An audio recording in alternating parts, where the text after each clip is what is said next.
Welcome back to my channel.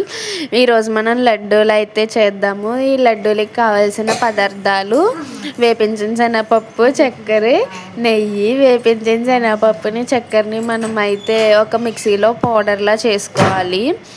అలాగే వాటిని ఒక బౌల్లోకి తీసుకొని వేపించిన శనగపప్పుని చక్కెరని ఒక బౌల్లోకి తీసుకొని వీడియోలో చూపిస్తున్న విధంగా రెండింటిని కలుపుకోవాలి. ఫస్ట్ ఆ రెండు బాగా కలిసాక ఆ మిక్స్లోకి మనం నెయ్యిని అయితే యాడ్ చేసుకోవాలి.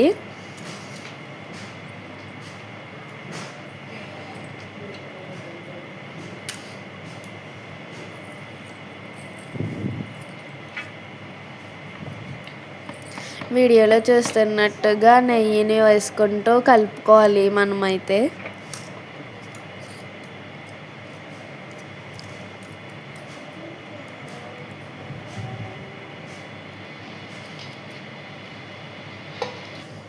దాన్ని అయితే బాగా కలుపుకున్నాక వీడియోలో చూపిస్తున్నట్టు మనం అయితే రౌండ్ బాల్స్లో చేసుకోవాలి.